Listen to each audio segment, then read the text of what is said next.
Hi, I'm Lewis, and I'm going to teach you how to play Warhammer Age of Sigmar, a fast-paced tabletop strategy game in which armies battle to decide the fate of the mortal realms. First, we'll need a few things: 2 armies of Warhammer miniatures, a tape measure, some dice, and a tabletop to battle on. By the time you finish this video, you'll know how to march your army across the battlefield, unleash devastating shooting attacks, and crush your foe in the maelstrom of brutal close combat. First up, let's look at the basic principles behind the game. Units. An army in Warhammer Age of Sigmar is made up of lots of different units, and all models in a unit move and fight together. Make sure every model is within half an inch of another model from the same unit at all times. War Scrolls. Every unit in Warhammer Age of Sigmar has its own War Scroll. These handy guides contain the information you'll need to use those models in your games. They tell you everything you need to know, from how fast they move to how powerful their weapons are, and how good they are at controlling key areas of the battlefield. Measurements. In Warhammer Age of Sigmar, we use measurements in all sorts of situations, such as how far our models move across the battlefield and whether their weapons are within range of their target. Dice. Warhammer Age of Sigmar is a game of skill and luck. We use dice rolls to resolve undecided outcomes, such as whether a shot hits its mark, whether we wound enemy fighters, and whether armor protects our units from incoming damage. Abilities. The vast majority of things that units can do are called abilities. These include moving, shooting, and fighting. Each ability tells you when you can use it, how to declare you're using it, and its effects. Each ability is color-coded with an appropriate icon to help remember when you can use it. Battle Pack. To play a game of Warhammer Age of Sigmar, you need to know how to win. A battle pack outlines how to muster your armies, create your battlefield, deploy your troops, and most importantly, your victory conditions. A game of Warhammer Age of Sigmar is played in a series of battle rounds, and in each battle round, both players take a turn.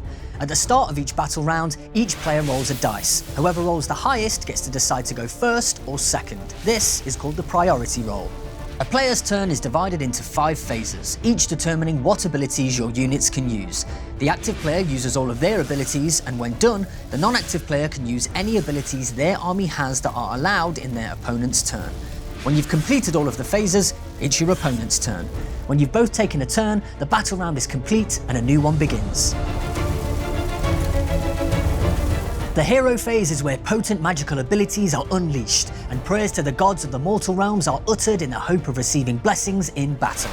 Any wizards in your army, such as the scheming Grey Seer, can use a spell ability in the hero phase. Enemy wizards can then use the unbind ability to attempt to stop the spell from working. Meanwhile, priests in your army, such as the dreaded Lord Veritant, can conduct rituals to call forth the power of their gods to intervene on the battlefield.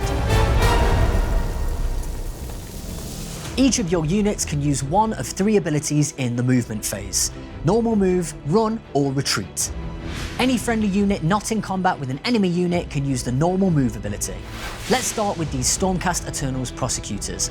As we can see from their War Scroll, their move characteristic is 12 inches. Having wings makes you pretty swift. To use the run ability, we roll a d6 and add the result in inches to the unit's move characteristic. Units that use the run ability can't use the shoot ability in the shooting phase and can't use the charge ability in the charge phase later in the same turn. Alternatively, you can choose for them to use the retreat ability, perfect if you're stuck in a fight that you can't win. But beware, the retreating unit takes d3 damage as their foes stab them in the back as they run away. When we do move our units, there are a few things we need to remember. All models in a unit must finish their move in a single group within half an inch of another model from the same unit, and you can't move within 3 inches of an enemy unit.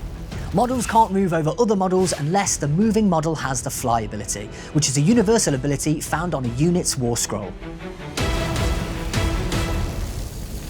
Whether you're using slings, arrows, or warpstone infused lightning cannons, the shooting phase is where you slaughter your foes at range. We'll choose this unit of prosecutors to use the shoot ability. The War Scroll for the unit tells us how far it can shoot, how many shots it gets, and what you need to roll to hit with the weapon. Next, we'll pick a target. It has to be an enemy unit within range of our weapons, like this unit of Skaven clan rats.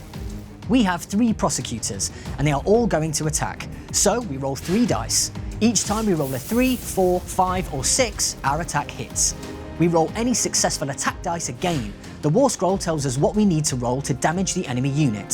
So, we need to roll a 3 or higher to wound the enemy. Every unit has a save, a way of absorbing or avoiding the potential damage. The owner of the clan rats rolls a number of dice equal to the number of successful wounds, and for each roll that equals or beats the save value, a wound is ignored. Some weapons are good at cracking open even the hardiest of armour, and they have a rend value. The clan rats player subtracts this rend value from their save roll. For each failed save roll, the attacker inflicts damage points on the target unit equal to the weapon's damage characteristic. Whenever the number of damage points equals the health characteristic of the unit, a model is removed. Once all the models in a unit have been removed, that unit is destroyed. A unit that did not use the run or retreat ability in the movement phase can use the charge ability in the charge phase to get within the 3-inch combat range of an enemy unit and engage them in bloody close combat. Simply roll 2 dice and add them together. This is the maximum number of inches that each model in your unit can move during its charge. We must finish the charge move within half an inch of an enemy unit, and that unit must be visible when you finish the move. Otherwise the charge fails and the unit remains stationary. When you charge, you have to obey the same rules as in the movement phase. Your unit has to be in coherency at the end of the move, and no models can travel further than the distance you have rolled. Then you can perform any of your other charge phase abilities before your opponent can use any of theirs. The combat phase is where your units fight out vicious melee battles to the death. First, you do any non-fight combat phase abilities, such as buffing friendly attacks or debuffing nearby enemies, and then your opponent does the same. With the niceties out of the way, it's now time to fight. Starting with the active player, you choose an eligible unit to use a fight ability. After you select a unit, there are 2 steps. Number 1, pile in. The first thing the chosen unit does when it uses the fight ability is pile in. You pick one unit that you're in combat with, and each of your models moves up to 3 inches. They must finish this move no further away from the enemy unit. And number 2, make close combat attacks. When a unit fights, any models that are within 3 inches of an enemy unit can make attacks.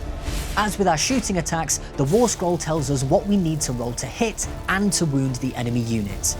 Once that unit has fought, it will be the opposing player's turn to pick a unit to use the fight ability with. They could attack back or choose any other eligible unit that hasn't yet fought in this combat phase. It's important to note that if one player runs out of eligible units to use the fight ability with, the opposing player can still continue to choose their remaining eligible units, one at a time. Once the combat phase is over, you move on to the end of the turn. The active player determines control of any objectives and updates the score of the game. Then, that player's turn is done, and the opposing player takes their turn. If it's the start of a new battle round, both players roll for priority, or if the maximum number of battle rounds has been reached, the victory points are tallied and the winner is declared. Congratulations on learning the basics of Warhammer Age of Sigmar. Read the core rulebook for more, and visit the Warhammer Age of Sigmar website to learn all about the mortal realms and the myriad forces seeking to control them. I'll see you on the battlefield.